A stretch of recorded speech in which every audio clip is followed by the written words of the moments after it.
এক চোখা মানুষরা বলছে বিশ্ব এগিয়ে যাচ্ছে, আর কলবের মধ্যে আল্লাহ নূরওয়ালা মানুষরা বলছে বিশ্ব এগিয়ে যাচ্ছে বাট কিয়ামতের দিকে।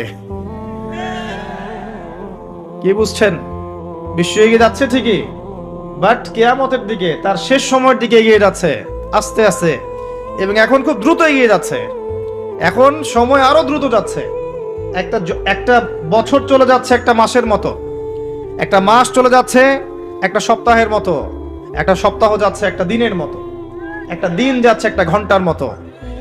যারা আল্লাহর নূর এবং বসিরা প্রাপ্ত মানুষ তারা বুঝতে পারে। এই যে রমজান চলে আসলো, কয়দিন আগে রমজান শেষ করে আসলেন, এই যে রমজান চলে আসলো। এই যে কয়দিন আগে জুমার নামাজ পড়লেন, দেখবেন আবার জুমা চলে আসবে। সময় দ্রুত চলে যাচ্ছে। কিসের আলামত? কিয়ামতের আলামত। কত আলামত আছে আপনাকে বলে শেষ করতে পারবো না। মহিলাদের সংখ্যা বাড়ছে, পুরুষদের সংখ্যা কমছে। এমন মহিলাদেরকে রাস্তায় দেখবেন যারা পোশাক পরেও নগ্ন হয়ে ঘুরছে। এদের সম্পর্কে নবীজি বলেছেন, শেষ জামানায় এক শ্রেণীর মেয়ে আসবে যাদেরকে আমি দেখি নাই, মানে 1400 বছর আগে এরা ছিল না। তাদের খাসলত কি? তারা কাপড় পরবে, নিসাউন কাসিয়া আরিয়া, কাপড় পরবে কিন্তু নগ্ন থাকবে।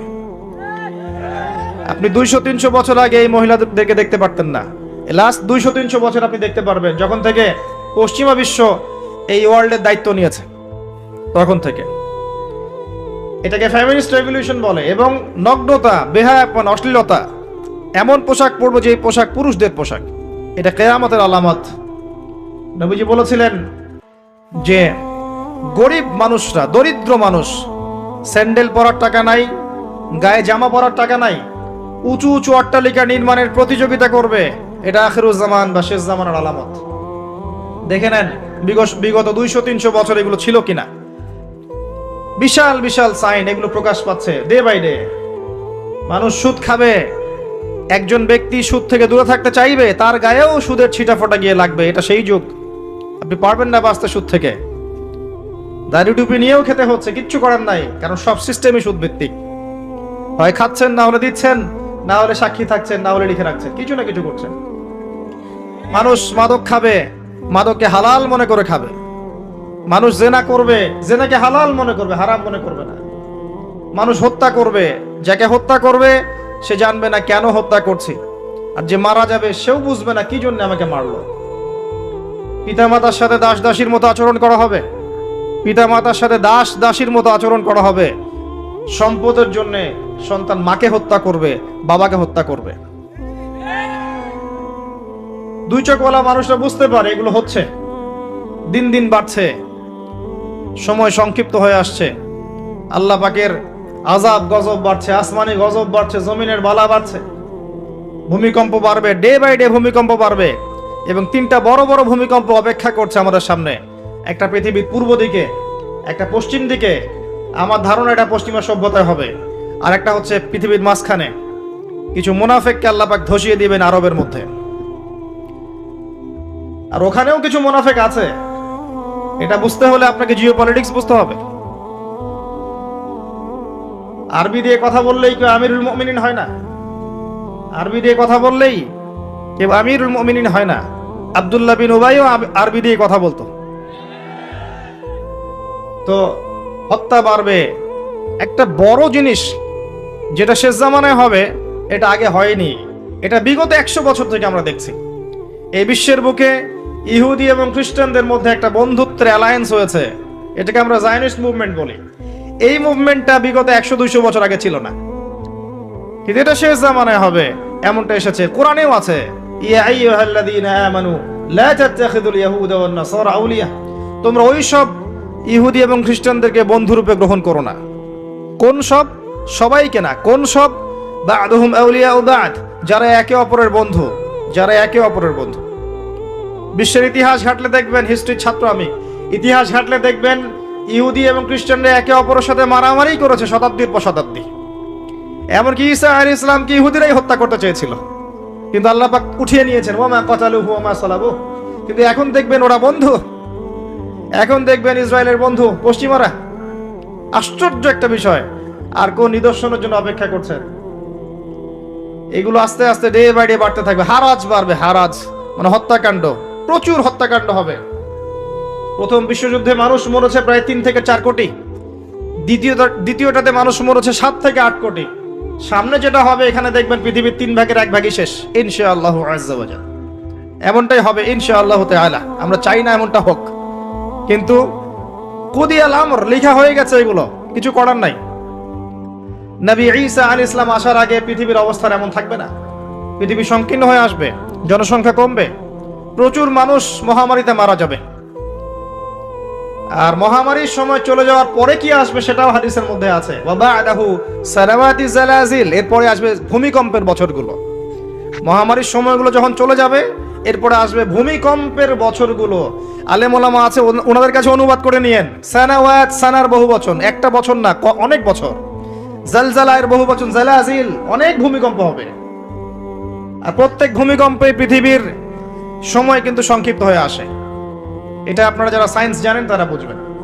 যাই হোক, এই অবস্থার প্রেক্ষাপটে ইসলাম ছাড়া আত্মসমর্পণের কোনো জায়গা নাই, আর ইসলাম ছাড়া সমাধানও কেউ দিতে পারবে না।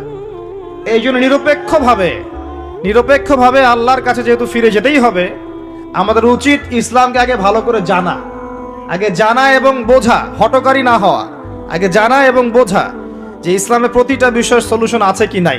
যদি আপনি দেখেন নিরপেক্ষভাবে হ্যাঁ আছে, তাহলে আর দেরি করবেন না, ইস্তেগফার করে আল্লাহর কাছে আত্মসমর্পণ করেন। আল্লাহ পাক আপনার বিগত জীবনের যত গুনাহ খাতা আছে সমস্ত গুনাহ আল্লাহ মাফ করে দিবেন ইনশাআল্লাহ তাআলা।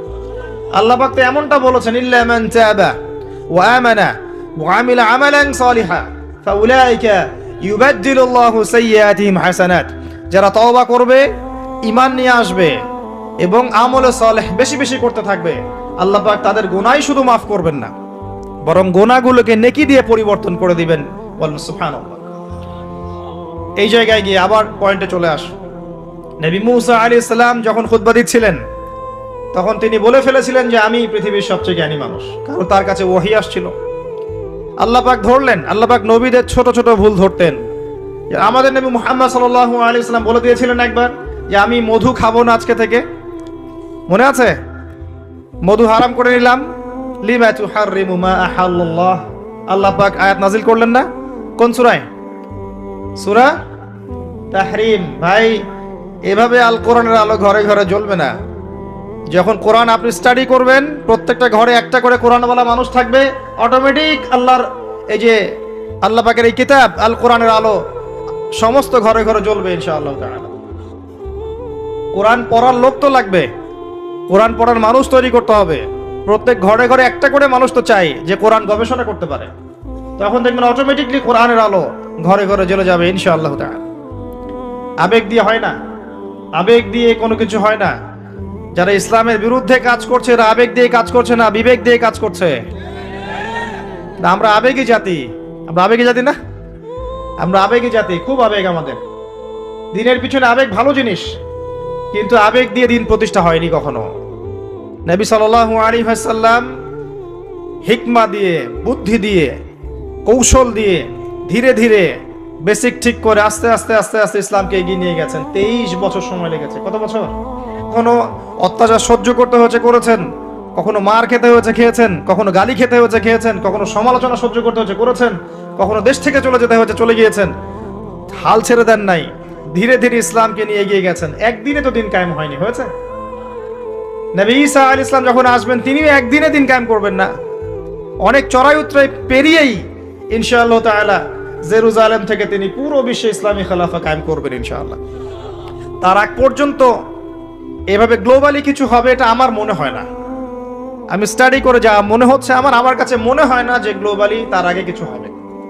ক্ষুদ্র পরিসরে বা ব্যক্তিগতভাবে বা সামাজিকভাবে ছোট ছোট ক্ষেত্রে কিছু হতে পারে, কিন্তু বড় পরিসরে মনে হচ্ছে না যে এত সময় আমাদের হাতে বাকি আছে।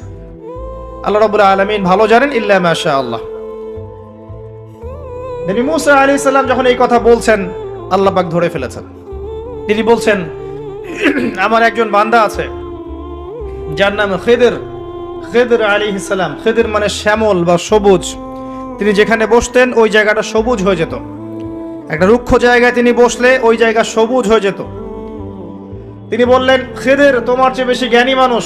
নবী মুসা আলাইহিস সালাম বললেন, আমি তার সাথে মিট করতে চাই, আমি তার সাথে দেখা করতে চাই, আমি তার কাছে জ্ঞান শিখতে চাই। তিনি এগিয়ে গেলেন জ্ঞান শেখার পথে। একজন সাথীকে সঙ্গে দিলেন, তার নাম ইউশা বিন নুন। এগিয়ে গেলেন, যেতে যেতে তাকে বলে দেওয়া হয়েছিল, এই মাছটা যেখানে গিয়ে জীবিত হয়ে যাবে সেখানেই তুমি তাকে পাবে, যেখানে দুইটা সাগর একসাথে মিলিত হবে সেখানে তুমি তাকে পাবে। নবী মুসা আলাইহিস সালাম ওই জায়গা থেকে আরো দূরে চলে গিয়েছিলেন, এবং যখন তিনি পথটা ভুল করেছেন তখন ক্লান্ত হয়ে পড়েছিলেন। এই জায়গায় গিয়ে আমি বলি যে আপনার জীবনের চলার পথ যদি ভুল হয়, আপনি খুব দ্রুত ক্লান্ত হয়ে যাবেন আর কি। আপনার কথা কি বুঝতে পারেন? আপনার জীবনের চলার পথ যদি ভুল হয়, আল্লাহর পথে না হয়, তাহলে আপনি খুব দ্রুত ক্লান্ত হয়ে পড়বেন। নবী মুসা আলাইহিস সালাম যখন বুঝতে পারলেন পথ ভুল হয়েছে, আবার ফিরে আসলেন। এসে দেখলেন পাথরের উপরে, শিলাখণ্ডের উপরে সেই ব্যক্তি বসে আছেন, তার নাম খিদির আলাইহিস সালাম। যে পৃথিবীর সবচেয়ে জ্ঞানী মানুষ, তার চরিত্র হওয়া দরকার ওই শিলার মতো। এটাও একটা নিদর্শন। তিনি পাথরের উপর বসেছিলেন। খিদির আলাইহিস সালাম, নবী মুসা আলাইহিস সালাম বললেন, আমি আপনার কাছে জ্ঞান শিখতে চাই। আমি শুনেছি আপনাকে আল্লাহর পক্ষ থেকে জ্ঞান দেওয়া হয়েছে। তিনি কিন্তু নবী নন। আমি বোঝাতে চাচ্ছি যে নবী না হয়েও জ্ঞানী হওয়া যায়, আল্লাহর পক্ষ থেকে জ্ঞান আসতে পারে যদি আপনার কলবে কি থাকে, নূর থাকে, স্বচ্ছতা থাকে, এবং আপনি বেশি বেশি আল্লাহর জিকির করেন, আল্লাহকে ডাকেন, আপনি আল্লাহর মারিফত অর্জন করতে পারেন, মনের মধ্যে হিংসা থাকে না, বিদ্বেষ থাকে না, অহংকার থাকে না, আল্লাহর নূর আসতে পারে। এই যুগেও সম্ভব ইনশাআল্লাহ তাআলা। হাল আত্তাবিউকা আলা আন তুআল্লিমানি মিম্মা উল্লিমতা রুশদা। মুসা আলাইহিস সালাম বলছেন, আমি কি আপনার সাথে সফর সঙ্গী হতে পারি? এই শর্তে যে আপনি আমাকে জ্ঞান শেখাবেন, যেই জ্ঞান আল্লাহ আপনাকে শিখিয়েছেন। এবার খিদির আলাইহিস সালাম বলছেন, ইন্নাকা লা তাস্তাতিআ মাইয়া সাবরা, তুমি তো আমার সাথে ধৈর্য ধরতে পারবে না। সুবহানাল্লাহ। একজন নবীকে বলছেন, একজন নবীকে একজন মানুষ বলছেন, তুমি তো আমার সাথে ধৈর্য ধরতে পারবে না। আপনি মনে করেন একটা স্কুলের টিচার 100টা বাচ্চাকে পড়াচ্ছেন, পরীক্ষার আগে আপনি বলে দিলেন যে 1 বছর আমি তোমাদেরকে পড়িয়েছি, তুমি অমুক আব্দুল্লাহ ফার্স্ট হতে পারো, আর তুমি আব্দুর রহমান তুমি ফার্স্ট হতে পারবে না, তুমি হবে লাস্ট। আপনার অভিজ্ঞতা, আপনি 1 বছর পড়িয়েছেন, আপনি দেখলেন রেজাল্ট ঠিক তাই হলো, আব্দুল্লাহ ফার্স্ট হয়েছে, আব্দুর রহমান লাস্ট হয়েছে। এর মানে কি এই টিচার গায়েব জানে? গায়েব জানে? তার ইলম, তার প্রজ্ঞা, তার অভিজ্ঞতা। নবী মুসা আলাইহিস সালামকে বলছেন তিনি, খিদির আলাইহিস সালাম, ইন্নাকা লান তাস্তাতিআ মাইয়া সাবরা, তুমি আমার সাথে ধৈর্য ধরতে পারবে না। মানে গল্পের শেষে আপনি গিয়ে দেখবেন তিনি আসলেই ধৈর্য ধরতে পারেন নাই। তো মুসা আলাইহিস সালাম বলেন, ইনশাআল্লাহ আমি ধৈর্য ধরব, আমি ধৈর্য ধরব ইনশাআল্লাহ, এবং আমি আপনার কাজে কোনো বিঘ্ন সৃষ্টি করব না। আচ্ছা ঠিক আছে, চলো। গল্প অনেক বড়, আমি সংক্ষেপে বলছি। 3টা ঘটনা ঘটেছে। একবার নৌকা ফুটা করে দিয়েছেন খিদির আলাইহিস সালাম, দ্বিতীয়বার একজন বালককে হত্যা করেছেন, আর তৃতীয়বার একটা দেয়ালকে নির্মাণ করেছেন, দেয়ালটা পড়ে গিয়েছিল, কোনো পারিশ্রমিক নেননি, ফ্রি অফ কস্ট দেয়াল নির্মাণ করেছেন। নবী মুসা আলাইহিস সালাম প্রত্যেকবার বলছেন যে আপনি এই কাজটা কেন করলেন, আপনি এই কাজটা কেন করলেন, বারবার জিজ্ঞাসা করছেন, ইন্টারফেয়ার করছেন। এবং খিদির আলাইহিস সালাম বলছেন, আমি কি বলিনি তোমাকে, আলাম আকুল লাক ইন্নাকা লান তাস্তাতিআ মাইয়া সাবরা। এক পর্যায়ে যখন তিনি তৃতীয় প্রশ্নের উত্তর দিতে পারলেন না, সবর করতে পারলেন না, তখন খিদির আলাইহিস সালাম বলেন, হাযা ফিরাকু বাইনি ওয়া বাইনাক, এই হচ্ছে তোমার আমার পার্থক্য, আর একসাথে চলা হলো না। তবে যাওয়ার আগে আমি তোমাকে জানিয়ে দেব কেন আমি এই কাজগুলো করেছি। ওই নৌকা ফুটা না করলে, ওই নৌকার পিছনে জলদস্যু ছিল, ভালো নৌকা হলে নিয়ে চলে যেত। আমি ওই ব্যক্তির ক্ষতি করিনি, বরং উপকার করেছি নৌকা ফুটা করে দিয়ে। ওই বাচ্চাকে হত্যা না করলে, ওই বাচ্চার পিতা মাতা ছিল বড় আলেম, বড় আল্লাহওয়ালা, এই বাচ্চা বড় হলে নিজেও কাফের হতো, বাপ মাকেও কুফরিতে নিয়ে যেত। অনেকটা আমাদের নাস্তিক প্রজন্মের মতো আর কি। তিনি হত্যা করেছেন, আল্লাহর আদেশে হত্যা করেছেন। আর ওই যে দেয়াল নির্মাণ করেছি, এই দেয়ালের নিচে ছিল 2 জন এতিম বালকের রেখে যাওয়া পৈতৃক সম্পত্তি। তার বাবা মা রেখে গিয়েছিল সোনার কয়েন, রূপার কয়েন, এইগুলো মাটির নিচে ছিল। তারা বড় হয়ে যেন এটা পায়, অন্য কেউ সিজ করতে না পারে, এই জন্য আমি এখানে দেয়াল নির্মাণ করেছি, কোনো পারিশ্রমিক নেই নাই।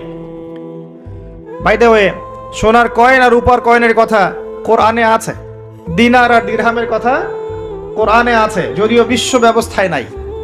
বিশ্ব ব্যবস্থার IMF নামে একটা সংগঠন আছে, ইন্টারন্যাশনাল মনিটারি ফান্ড, তারা আইন করে সোনার কয়েন আর রূপার কয়েনকে হারাম করে দিয়েছে। আপনি কি সেটা জানেন যে পশ্চিমারা সোনার কয়েন আর রূপার কয়েনটাকে হারাম করেছে অর্থনীতি থেকে? Ban, totally ban. তাদের আর্টিকেলস অফ চার্টারের মধ্যে আছে, লিখে আছে যে এই বিশ্ব বাজার থেকে সোনার কয়েন রূপার কয়েনকে ব্যান করে দেয়া হয়। কেউ যদি আল্লাহর হালালকে হারাম করে তাকে আমরা কি বলতে পারি? কেউ যদি আল্লাহর হারামকে হালাল করে আর আল্লাহর হালালকে হারাম করে নেয় তাকে আমরা কি বলতে পারি? আর এই পাপটার নাম কি? সূরা তাওবার 31 নম্বর আয়াত অনুযায়ী এই পাপটাকে বলা হয় শিরক। জি, সূরা তাওবার 31 নম্বর আয়াত অনুযায়ী এই পাপটাকে বলা হয় শিরক। কে অধিকার দিল মানুষকে আল্লাহর হালালকে হারাম করার? একটা কয়েনের মধ্যে ইন্ট্রিনসিক ভ্যালু থাকে, অন্তর্নিহিত মান থাকে। এখানে যতটুকু সোনা আছে এতটুকুই আছে, এর ইন্ট্রিনসিক ভ্যালু আছে, অন্তর্নিহিত মান আছে। আজীবনে এই মান কমে যাবে না ইনশাআল্লাহ তাআলা, বরং বাড়বে। আপনার কাছে যা দিয়েছে তারা এটা হারাম করার পরে এটার মান দিন দিন বাড়ে না, বরং দিন দিন কমতে পারে।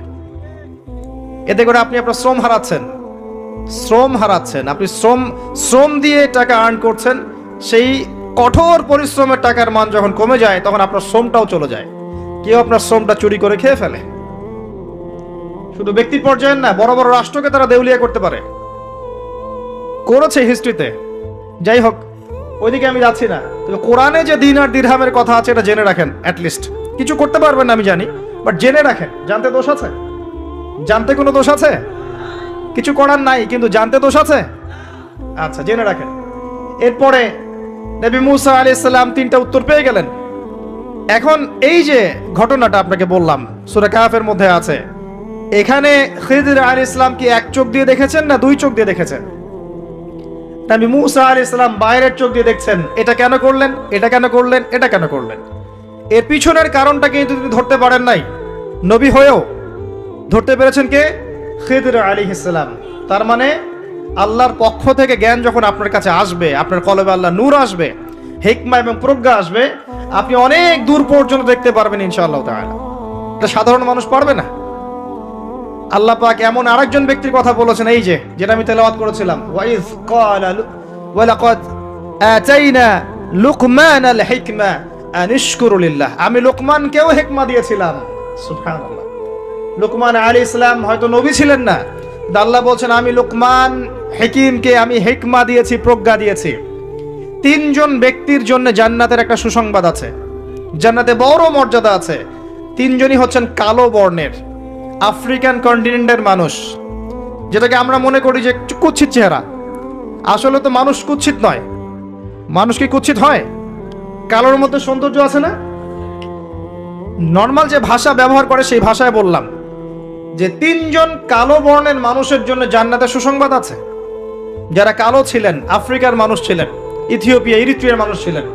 তাদের একজনের নাম হচ্ছে বেলাল আল হাবাশি রাদিয়াল্লাহু আনহু, যাকে উমাইয়া বিন খালাফ মক্কায় শুইয়ে বুকের উপর পাথর চাপা দিয়েছিল না, আর তিনি বলতেন আহাদুন আহাদ। তাকে শুইয়ে দেওয়া হয়েছে এবং বলা হচ্ছে বলো লাত এবং ওজ্জার নামে কসম করো। কিচ্ছু করতে হবে না, ইসলামকে অস্বীকারও করতে হবে না, খালি লাত এবং ওজ্জার নামে কসম করো। সে বলছে আহাদুন আহাদ, যিনি এক তিনি এক, যিনি এক তিনি একক। অত্যাচার করা হচ্ছে, নির্যাতন করা হচ্ছে, তিনি একটা কথাই বলছেন আহাদুন আহাদ, যিনি এক তিনি এক। আল্লাহ পাকের কাছে এত ভালো লেগেছে এই কথাটা, আল্লাহ সূরা নাজিল করেছেন কুল হুয়াল্লাহু আহাদ, বলুন তিনি আল্লাহ এক। সুবহানাল্লাহ। বেলাল রাদিয়াল্লাহু আনহুকে যেই মক্কায় নির্যাতন করা হয়েছে, ওই মক্কায় মক্কা বিজয়ের দিন তিনি কাবা ঘরের ছাদে উঠে আজান দিয়েছেন। সুবহানাল্লাহ। আল্লাহ পাক এইভাবে দিন পরিবর্তন করে দেন। আল্লাহ পাক দিন সবসময় একরকম রাখেন না। আজকে যাকে নির্যাতন করা হচ্ছে, নিপীড়ন করা হচ্ছে, যদি সে হকপন্থী হয়ে থাকে, দেখবেন আল্লাহ পাক তাকে ওই জায়গায় সম্মানিত করে দিবেন ইনশাআল্লাহ।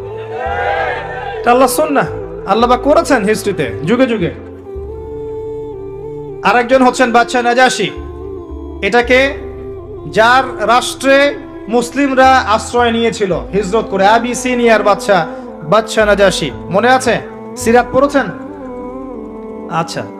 আরেকজন হচ্ছে লুকমান হাকিম আলাইহিস সালাম, তার উপরেও জান্নাতের বড় মর্যাদা আছে। তাকে অপশন দেয়া হয়েছিল নবুয়ত নিবেন নাকি প্রজ্ঞা নিবেন। তিনি নবুয়তের দায়িত্বটাকে ভারী মনে করেছেন এবং প্রজ্ঞাটাকে সহজ মনে করেছেন এবং প্রজ্ঞাটাকে তিনি বেশি বেশি নেয়ার জন্য আল্লাহর কাছে দোয়া করেছেন। আল্লাহ রাব্বুল আলামিন তাকে প্রজ্ঞা নাজিল করেছেন, প্রজ্ঞা দিয়েছেন। আসেন তিনি কি বলছেন এবং একজন প্রজ্ঞাবান মানুষের আচরণ কেমন হওয়া উচিত। তিনি আল্লাহ পাক বলছেন, ওয়ালাকাদ আতাইনা লুকমানাল হিকমা, আমি লোকমানকে হিকমা এবং প্রজ্ঞা দিয়েছি, আমার পক্ষ থেকে জ্ঞান শিক্ষা দিয়েছি। আনিশকুরু লিল্লাহ, জ্ঞানের প্রথম কাজটা হচ্ছে হে লোকমান তুমি আল্লাহর শুকরিয়া আদায় করবে। সুবহানাল্লাহ, একজন জ্ঞানী মানুষ আল্লাহর শুকরিয়া আদায় করে। ওয়া মান ইয়াশকুর ফাইন্নামা ইয়াশকুরু লিনাফসি, যে ব্যক্তি আল্লাহর শুকরিয়া আদায় করে সে নিজের নফসের ভালোর জন্যই সেটা করে। আল্লাহ পাক অন্য আয়াতে বলেছেন, লা ইন শাকারতুম লা আযীদান্নাকুম, যদি তোমরা আল্লাহর শুকরিয়া আদায় করো আমি তোমাদের প্রতি আমার নেয়ামতকে কি করব, বাড়িয়ে দেব। ওয়ালা ইন কাফারতুম, যদি তোমরা কুফরি করো, ইন আযাবি লাশাদীদ, আমার আযাব বড়ই কঠিন, বড়ই কঠিন। আমাদের উচিত দিনে কমপক্ষে 100 বার করে হলেও আলহামদুলিল্লাহ পড়া যাবে। যে কোনো অবস্থাতে আলহামদুলিল্লাহ, আলহামদুলিল্লাহ। ভাই কেমন আছেন? আলহামদুলিল্লাহ। ভাই পরিবার কেমন আছে? আলহামদুলিল্লাহ। ভাই চাকরি কেমন আছে, চলছে কেমন? আলহামদুলিল্লাহ। ব্যবসা কেমন? আলহামদুলিল্লাহ। এটা হচ্ছে সেই বান্দা নিদর্শন যার মনের মধ্যে আল্লাহর প্রতি ভক্তি শ্রদ্ধা আছে, যার মনের মধ্যে আল্লাহর নূর আছে। তার নিদর্শন হচ্ছে সে সব সময় শুকরিয়া আদায় করবে। একটা এক্সাম্পল দিচ্ছি, দেখেন ইব্রাহিম আলাইহিস সালাম ওই প্যালেস্টাইনে থাকতেন, আর এই যে এইখানে মক্কায় তার একজন স্ত্রী হাজারা আলাইহিস সালাম, ওইখানে একজন স্ত্রী সারা আলাইহিস সালাম। মনে আছে ঘটনা? আচ্ছা, তিনি আসলেন বাসায়, দরজায় নক করছেন যে বাসায় কে আছে? দরজার পিছন থেকে বলা হচ্ছে যে আমি। তিনি বলছেন ইসমাইল কোথায়? তখন আওয়াজ আসছে ইসমাইল শিকার করতে গেছে। তারপরে তাকে বলা হচ্ছে তোমরা কেমন আছো, স্বামী স্ত্রী তোমরা কেমন আছো? তো স্ত্রী জবাব দিচ্ছে আমরা ভালো নাই, আমাদের ঘরে অনেক অভাব, আমাদের অনেকের স্ত্রীর মতো। আছে না এরকম? সারা জীবন করে যাবেন, একটা কথাই শুনবেন শেষ বয়সে গিয়ে, জীবনে কিছুই পাইলাম না তোমার কাছে। নিজের মাথার ঘাম পায়ে ফেলে করতেই থাকবেন, করতেই থাকবেন, করতেই থাকবেন, করতেই থাকবেন, কিন্তু আপনি শুনতেই থাকবেন, শুনতেই থাকবেন, কিছুই করলাম না, কিছুই পাইলাম না, কিছুই পাইলাম না। অমুক ভাবি কত ভালো আছে, অমুক কত ভালো আছে, অমুকের এত আছে, অমুকের তত আছে। সুবহানাল্লাহ, এটা আমাদেরই দোষ। কারণ বিয়ে করার সময় যারা দিনদারিতা না দেখে শ্বশুরের সম্পত্তি দেখবেন, সৌন্দর্যকে বেশি প্রাধান্য দিবেন, নিজের হারাম প্রেমকে বেশি প্রাধান্য দিবেন, নিজের ওই বংশমর্যাদা ইত্যাদি ইত্যাদিকে বেশি প্রাধান্য দিবেন, তখন তো আফসোস করতেই হবে, কিছু করার নেই। এই জন্যই তো নবী সাল্লাল্লাহু আলাইহি ওয়াসাল্লাম বলেছেন যে দিনদার স্ত্রীদেরকে দেখে বিয়ে করো, যার মধ্যে দিনের বুঝ আছে, জ্ঞান আছে, একে দেখে বিয়ে করো। তবে এখানে একটা বিষয় আপনাকে সতর্ক করতে চাই যে প্রত্যেকটা বোরখার পিছনেই সঠিক দিনদারিতা থাকে না। অতএব এটা দেখেও ধোঁকা খাওয়ার কিছু নাই। দিনদারিতা আল্লাহর সাথে বান্দার মনের ব্যাপার। দিনের বেসিক কিছু প্রশ্নের মাধ্যমে আপনি তার উত্তর পেতে পারেন, দিনের বেসিক কিছু বুঝ আচরণ দেখে আপনি তার উত্তর পেতে পারেন, তার তাকওয়া দেখে আপনি উত্তর পেতে পারেন। একজন আমিরুল মুমিনিন খলিফা, তিনি রাত্রেবেলা জনগণের অভাব অনটন দেখেন। একদিন দেখতে দেখতে রাতে ক্লান্ত হয়ে পড়লেন, একটা দেয়ালের আড়ালে তিনি দাঁড়িয়ে বিশ্রাম নিচ্ছেন, বসে পড়েছেন। দেয়ালের পিছন থেকে তিনি আওয়াজ শুনছেন, মা আর মেয়ে কথাবার্তা বলছে। মা বলছে দুধে পানি মিশাও, আর মেয়ে বলছে যে ইত্তাকিল্লাহ, হে মা আল্লাহকে ভয় করো। তার মা বলছে এখানে তো ওমর নাই, ওমরের প্রশাসন নাই, ভয়ের কি আছে, মিশাও, পানি মিশাও। তখন এই মেয়ে বলছে ওমর নাই তো কি হয়েছে, ওমর রব আল্লাহ তো জীবিত আছেন, তিনি দেখছেন। ওমর রাদিয়াল্লাহু আনহু পরের দিন ওই বাড়িটা মার্ক করে রাখলেন রাত্রেবেলা। পরের দিন তার ছেলেকে নিয়ে আসছেন এই বাসায়, এসে মেয়ে দেখাচ্ছেন, এই মেয়ে পছন্দ হয় কিনা দেখো। মেয়ে পছন্দ হয়ে গেছে। আমিরুল মুমিনিনের মানে রাষ্ট্রপ্রধানের ছেলের সাথে এই মেয়ের বিয়ে হয়ে গেল। দুধওয়ালি, দুধ ধোয়াচ্ছেন যেই মেয়ে, কি দেখে বিয়ে দিলেন? সৌন্দর্য দেখে, বংশমর্যাদা, শ্বশুরের টাকা, যৌতুক। এই কাজ যদি আমরা করতে না পারি সংসারে শান্তি আসবে না, তখন কিছু করার থাকবে না ভাই। কারণ এই ফিতনায় একবার ঢুকে গেলে জীবনটা ম্যাসাকার। এগুলো ডিল করতেই দিন দিন অনেক চলে যাবে। দিনের ফিকির পরে দেখবেন পরিবার সামলাতেই সময় শেষ, দিন শেষ। মানসিকভাবে যদি আপনি ফ্রেশ না থাকেন, ভালো না থাকেন, সাউন্ড না থাকেন, আপনি দিনের জন্য কিন্তু কিছু করতে পারবেন না। আর পরিবারে যদি নেককার স্ত্রী না থাকে, আপনি মানসিকভাবে ভালো থাকবেন না, ভালো থাকবেন না। এটা প্র্যাকটিক্যাল কথা। তো ওই যে স্ত্রী বলছে আমরা ভালো নাই, ইসমাইল স্বীকার করতে গেছে আমরা ভালো নাই, একবেলা খাই একবেলা খেতে পারি না, ভালো নাই।